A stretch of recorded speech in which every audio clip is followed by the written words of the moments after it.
Okay, so picture this. You are holding a phone that costs under $200. It has the same chip inside that you would find in flagship phones from Samsung and OnePlus from just a couple years ago. It has a gaming trigger system built right into the frame, and it charges from completely dead to 100% in literally 17 minutes.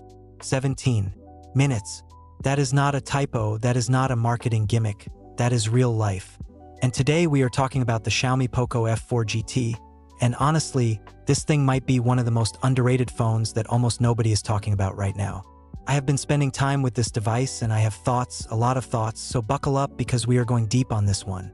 And hey, real quick before we get into it, if you are new here and you love honest tech breakdowns with no fluff and no corporate sponsorship nonsense, hit that subscribe button right now and smash that like button because it genuinely helps this channel grow and helps me keep making content like this for you. Okay, now let us get into the POCO F4 GT. So let us start where it matters most for a phone that literally calls itself a gaming phone. The chip. The POCO F4 GT is running the Qualcomm Snapdragon 8 Gen 1, and when this phone launched back in April 2022, that was the top-of-the-line chip from Qualcomm. We are talking a 4nm process, an octa-core setup with a Cortex-X2 Prime core running at 3 GHz, and the Adreno 730 GPU handling all the graphics work. Now, if you have been following the channel for a while, you already know the Adreno 730 is an absolute beast for mobile gaming. And the benchmark numbers back that up completely. And 2 clocks in at over 952,000 in version 9 testing. That is a score that puts this phone in the same conversation as phones that were selling for $700 or $800 when they launched. You are getting that kind of raw processing power for under $200, and that alone should have your attention. The memory situation is also solid.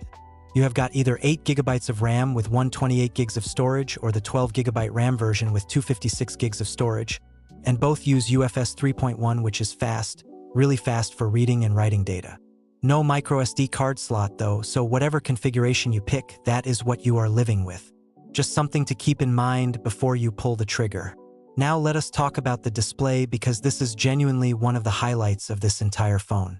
6.67 inches of AMOLED goodness, 1 billion colors, HDR10+ support, and a 120Hz refresh rate that makes everything feel buttery smooth. We are talking about scrolling through your feed, swiping between apps, playing games. It all feels incredibly fluid. The resolution sits at 1080 by 2400 pixels, which gives you around 395 pixels per inch. And honestly, at that screen size, you are not going to see individual pixels. Everything looks sharp and clean. The display is protected by Corning Gorilla Glass Victus, which is the good stuff, the premium scratch-resistant glass that you find on phones costing 3 times as much. And the screen-to-body ratio is sitting at 86.2%, so you are getting a lot of screen real estate here. Now here is where the POCO F4 GT separates itself from every other budget or mid-range phone on the market, and this is something that I genuinely think is underappreciated. The physical magnetic pop-up gaming triggers. These are actual tactile shoulder buttons that pop out from the frame of the phone when you want them and retract when you do not. Think of it like having physical bumper buttons like you would have on a PlayStation controller or an Xbox controller, but built directly into your smartphone. For mobile gaming, this is a complete game changer. Games like Call of Duty Mobile, Genshin Impact, PUBG Mobile, these experiences are dramatically different when you have dedicated shoulder triggers rather than trying to awkwardly tap the corners of your screen. It is the kind of feature that once you use it, you genuinely cannot go back. And the fact that POCO built this into a phone at this price point is honestly kind of wild. And hey, we are right in the middle of this review, and I just want to say again, if this kind of in-depth breakdown is helpful for you, drop a like on this video right now. It takes 2 seconds and it tells the algorithm that this content is worth pushing out to more people. It genuinely makes a massive difference. Okay, back to the phone. The thermal management on this device is something POCO put real engineering effort into as well. Gaming phones have always had a heating problem because you are pushing a powerful chip hard for extended periods of time, and that generates heat. The F4 GT uses a vapor chamber cooling system combined with graphite layers to dissipate heat across the body of the phone. You will still feel some warmth during intense gaming sessions, that is just physics, but it is managed much better than you might expect given the size and weight of the device. The phone weighs in at 210 grams and is 8.5 millimeters thick, which is not a featherweight by any means, but when you hold it, it actually feels premium and well built. The aluminum frame and the Gorilla Glass Victus on both the front and back give it a solidness that makes it feel like a more expensive device. Let us get into the audio because this is another area where the POCO F4 GT genuinely surprises you. For speakers. Yes, for actual speakers tuned by JBL with 24-bit 192 kHz high-res audio support. For a gaming phone at this price, the audio output is legitimately impressive. Whether you are watching YouTube, streaming music, or playing games, the stereo soundstage is wide, the mids are clear, and there is actually some low-end presence which is rare for a smartphone. Now, there is no 3.5mm headphone jack, which is going to bother some people. But honestly, the speaker system here is good enough that it is a reasonable trade-off for most users. The camera setup on the F4 GT is where you start to see some of the compromises that were made to hit this price point. You have a 64-megapixel main sensor at f1.9 with phase detection autofocus, an 8-megapixel ultra-wide at f2.2 with a 120-degree field of view, and a 2-megapixel macro lens. In good lighting conditions, the main camera produces genuinely solid results. Colors are punchy, detail is sharp, and the dynamic range is respectable. In low light, things get a little more challenging. The phone processes a decent night mode shot, but do not go into this expecting pixel or iPhone-level computational photography because that is not what this phone is. The 64-megapixel sensor can shoot 4K video at up to 60 frames per second and even has a 720p slow motion mode at 960 frames per second, which is honestly a fun feature to play around with. The 20-megapixel front camera handles selfies and video calls well. Nothing groundbreaking, but totally competent. On the connectivity side, you are getting all the modern standards you would expect.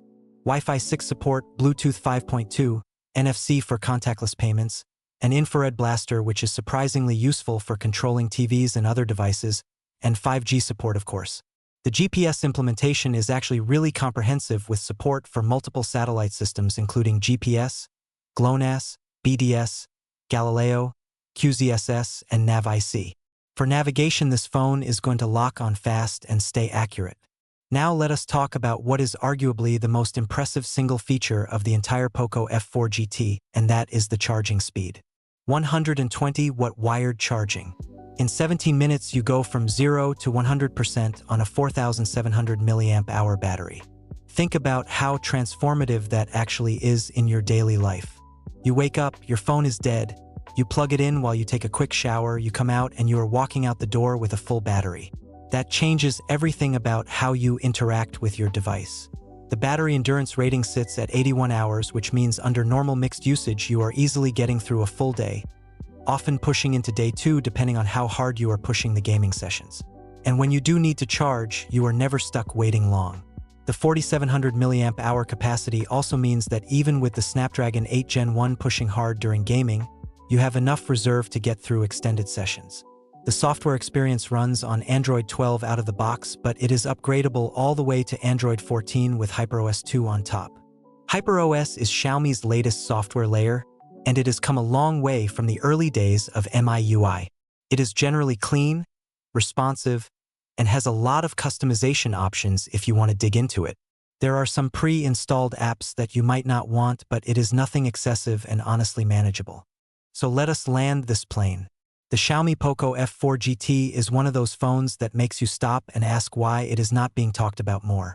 At under $200, you are getting flagship-tier processing performance, a stunning AMOLED display with 120Hz refresh rate, a genuinely innovative gaming trigger system, the fastest charging you will find at this price point by a massive margin, for JBL tuned speakers, and a premium build with Gorilla Glass Victus. The camera system is the main area where you feel the budget compromise, and there is no wireless charging and no headphone jack. But when you look at everything this phone delivers for the price, it is a genuinely remarkable value proposition. If you are a mobile gamer on a budget, or even just someone who wants top-tier performance without spending top-tier money, the POCO F4 GT absolutely deserves to be on your shortlist. If you made it all the way to the end of this video, first of all, thank you so much.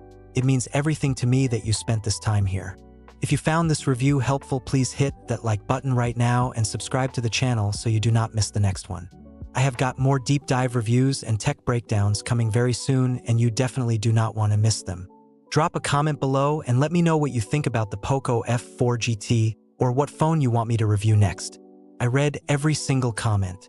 See you in the next 1.2/2.